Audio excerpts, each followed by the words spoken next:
여러분, 육아용품 사용기간이 대체로 굉장히 짧은데 어떤 제품들은 생각보다 사용기간이 엄청 길고 한번 쓸 때마다 사용하는 시간도 길고 사용 빈도도 너무 높은데 무엇보다 안전과 너무 직결이 되어 있어서 대충 고르면 두고두고 후회하는 것들이 있더라고요. 그래서 오늘은 비싸더라도 정말 꼼꼼하게 따져보고 신중하게 구매해야 되는 아이템 5개를 소개시켜 드릴게요. 출산 전엔 예측할 수 없는 부분이 많아서 꼼꼼하게 따져보려 해도 뭘 따져봐야 될지 몰라서 되게 힘든데 제가 돌까지 아기를 먼저 키워봤잖아요. 어떤 상황이 벌어질 수 있고 그렇기 때문에 어떤 것들을 중점적으로 보고 골라야 되는지 완벽하게 정리를 해드릴게요. 영상 끝까지 보시면 돈 아껴야 할 것과 아끼면 안 되는 거 정리가 돼서 딱 필요한 곳에 현명한 소비를 하실 수 있을 거예요. 비싸고 좋은 아이템을 사지 않더라도 안전하게 육아할 수 있는 방법까지 소개가 되어 있으니까 영상 끝까지 봐주시고요. 제 영상 3개 이상 보셨는데도 아직 구독 안 하신 분이 계시다면 구독 버튼도 눌러주세요. 첫 번째는 체온계인데요. 체온계 국민템은 다들 아시겠지만 브라운이에요. 브라운을 사시면 되는데 체온계가 체온을 재는 방식이 되게 다양하잖아요. 브라운은 귀 적외선 방식으로 귀에다 꼽아서 체온을 재는 방식이고 이게 좋은 이유는 빠르고 정확해서예요. 저희가 몇 년 전에 코로나를 겪었잖아요. 저는 학교에서 근무 중이라 체온계를 꽤나 다양하게 써봤는데 저희 학교 정착템도 브라운이었어요. 처음엔 학교에서 아무래도 많은 사람들이 이용을 하는 거다 보니까 적외선 체온계라고 비접촉식으로 이마에 적외선을 쏴서 하는 걸 썼었는데 이것도 꽤나 대중적이라 병원에서도 이거 많이들 쓰는데 이게 진짜 너무 틀려요.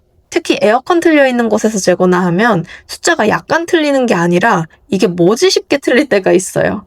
그럼 제대로 나올 때까지 다시 해야 되고요. 물론 귀에 꼽는 걸 애기들이 거부할 수 있기 때문에 이마에 쏘면 거부감이 없어서 더 좋을 수는 있겠지만 애기들이 특히 신생아일수록 고열에 굉장히 치명적이거든요. 어린이집 안 가면 돌 전까지는 사실 자주 감기에 걸리는 건 아니지만 한두 번 아플 때 대처가 너무 중요해요. 그리고 어린이집 가면 감기를 정말 달고 살거든요. 이건 사면 온 가족이 쓰고 그냥 초등학교 가서까지 쭉 쓰는 거니까 비싸더라도 그냥 브라운을 사시면 절대 후회하시는 일 없을 거예요.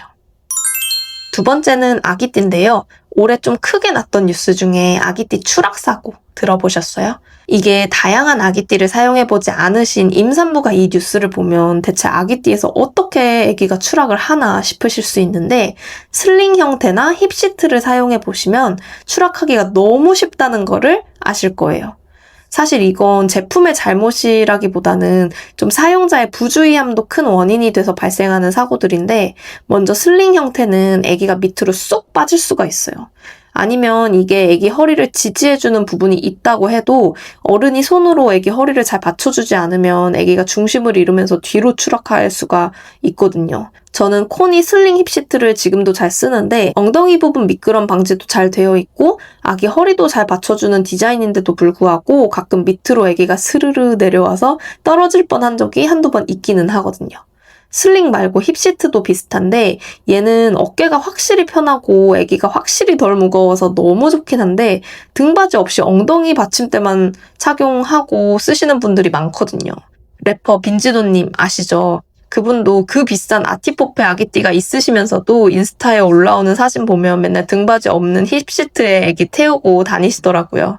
근데 그렇게 쓰면 편하기는 한데 아기가 떨어지기가 정말 너무 쉬워요. 그래서 안전한 아기띠를 구매하시려면 미끄럼 방지가 잘 되어 있는지 아주 잘 확인을 하시고 힙시트를 구매하실 땐 좀 더 비싸더라도 등받이 부분이 아예 없는 것보다는 탈부착이 가능한 것으로 구매를 하시는 걸 추천드려요. 사고가 많이 난다고 뉴스에까지 났잖아요. 정말 조심하시면 좋을 것 같아요. 세 번째는 유모차인데요. 우선 디럭스 유모차는 외출 좋아하고 특히 야외 활동 많이 하시는 분들은 구매하시는 거 추천이에요. 신생아 때 흔들린 아이 증후군이라고 머리에 강한 흔들림이 있으면 그게 엄청 치명적일 수 있다고 하거든요. 그것도 그렇고 각도도 신생아가 눕기에 적합한 각도여야지 안전하기 때문에 프로 외출럿이라면 무조건 디럭스를 쓰시는 게 좋기는 해요. 출산 전엔 의식하지 못하지만 유모차 끌고 나가보면 길 험한 곳이 정말 많아요. 제가 50일 된 신생아 휴대용 유모차에 뉴본팩 껴서 나갔다 5분도 안 돼서 돌아온 후기 담은 영상도 만들었었는데 혹시 보셨나요? 못 보셨다면 그것도 봐주세요. 아무튼 근데 만약에 그럼에도 불구하고 나는 뼛속까지 미니멀리스트라 유모차 한 대로 안전하게 뽕 뽑고 싶다 하시면 바구니 카시트를 준비를 하시고 바구니 카시트 호환이 가능한 휴대용 유모차를 준비를 하시면 휴대용 하나로 신생아부터 3살까지 쭉 뽕 뽑으시면서 안전도 놓치지 않으실 수 있을 것 같아요. 디럭스 유모차보다 바구니 카시트가 훨씬 저렴하기도 하고요. 그리고 휴대용 유모차도 정말 잘 고르셔야 되는데 말 그대로 휴대용이잖아요. 안 그래도 애기 짐이 엄청 많고 애기 때문에 정신 하나도 없는데 유모차까지 힘들게 하면 진짜 화나거든요. 휴대용은 사용기간도 기니까 괜히 너무 일찍 구매하시지 마시고 출산 후에 애기 태워보시고 상황에 딱 맞는 걸로 신중하게 구매를 하시는 게 실패를 줄이는 방법인 것 같아요. 왜냐하면 휴대용 유모차 거부하는 애기들이 많아서 결국 트라이크 같은 거 나중에 추가 구매하시는 분들이 진짜 많거든요. 이중 지출만큼 슬픈 게 없답니다. 다음은 카시트인데요. 저는 오늘 5개 중에 카시트가 제일 중요한 것 같아요. 3살까지는 컨버터블 카시트, 흔히 말하는 회전형 카시트, 신생아 카시트를 써야 하거든요. 그리고 차 한 번 타면은 1~2시간씩 탈 때도 있잖아요. 카시트 거부가 엄청 심한 애들이 많아서 이거는 잘못 사면 3년을 고생을 할 수가 있어요. 운전 중에 아기가 내려달라고 울면 진짜 얼마나 멘탈이 흔들리는지 아세요? 운전에 집중을 못해서 교통사고 날 뻔한 적이 몇 번이 있었어요. 그리고 교통사고가 내가 아무리 운전을 똑바로 해도 다른 사람이 갖다 박으면 언제든 엄청 크게 날 수도 있는 건데 그러면 정말 치명상을 입게 되잖아요. 카시트 고르실 땐 너무 딱딱하면 또 아기가 불편해서 싫어하고 너무 부드러우면 또 덜 안전한 거니까 적당한 쿠션감인지 확인을 해보시고 아기가 또 싫어하는 게 더워서예요. 뒷부분에 구멍이 있어서 통풍이 잘 되는지 원단이 좀 시원한 원단인지 확인을 하시면 좋을 것 같고 안전성 관련해선 제가 만들어 놓은 카시트 영상이 있으니까 그 영상을 참고하셔서 고르시면 될 것 같아요. 근데 여기서 중요한 게 인펀트 카시트, 흔히들 말하는 바구니 카시트예요. 정석적으로는 바구니 카시트를 1년간 쓰고 컨버터블을 한 3~4살까지 쓰고 이후에 부스터 카시트로 넘어가는 건데 바구니 카시트도 싸지는 않고 1년도 안 쓰고 넘어갔다는 사람들이 많아가지고 이거 사는 게 맞나 고민이 많이 되실 것 같아요. 근데 저는 이게 엄마들 사이에서도 굉장히 찬반이 뜨겁게 갈리는 문제인 줄 몰랐습니다. 제가 지난번에 당근하지 마세요 영상에서 카시트는 사고 이력이 있으면 플라스틱 부분에 변형이 생겨서 당근하지 말고 새 상품 사는 걸 권장드린다고 말씀을 했었거든요. 그러면서 요즘은 컨버터블 카시트가 너무 잘 나오니까 바구니 카시트 재당근인지 제재당근인지 제재재당근인지도 모르는 거 당근해서 쓰는 것보다는 좋은 컨버터블 카시트를 하나 구매를 하시는 게 합리적인 선택인 것 같다는 말씀을 드렸어요. 근데 거기 댓글로 몇몇 분께서 신생아는 바구니 카시트가 필수다. 컨버터블 카시트로 대체가 가능하다는 건 안전에 무지한 어른이다. 이제 이런 말씀들을 많이 해주셨거든요. 근데 제가 분명히 영상에서 바구니 카시트가 최선이라고도 말씀을 드렸어요. 그리고 제가 바구니 카시트 대신 컨버터블을 좋은 걸 추천드린 이유는 일단 산소형제라고 소아과 선생님들 유튜브 채널에서 좋은 컨버터블을 잘 구매를 하시면 바구니가 필수가 아니다라고 말씀하신 부분이 있었고 카시트 브랜드에서 신생아부터 쓸 수 있다고 하고 당연히 안전검사 같은 걸 다 했으니까 쓸 수 있겠지 싶은 생각이었고 현실적인 측면에서 생각보다 운전을 못 하시는 분들이 되게 많으시더라고요. 그러다 보면 그냥 100일까지는 아예 차 안 타고 외출을 거의 안 하시는 분들이 은근 많아서 그런 분들은 4개월부터는 애들이 목도 잘 가누고 5개월부터는 스스로 앉아있기도 하는데 그냥 바구니를 스킵을 하고 컨버터블로 충분하지 않나? 라고 생각을 했던 거였어요. 근데 이제 어떤 분이 컨버터블 카시트에 신생아를 태우는 건 신발이 크다고 깔창을 끼워서 신기는 거와 같다.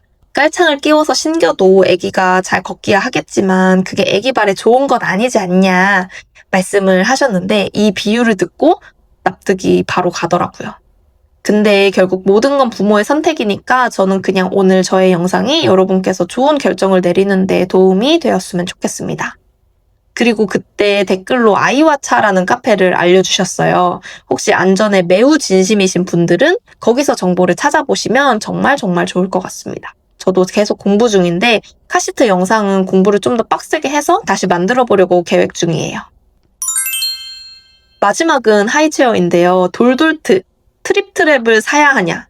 결국 다들 그게 궁금하실 것 같아요. 하이체어는 우선 밥을 먹는 의자죠. 사실 어떤 하이체어든 아기가 밥을 얌전하게 먹는다는 가정하에선 다 괜찮고 별로 변별력이 없어요.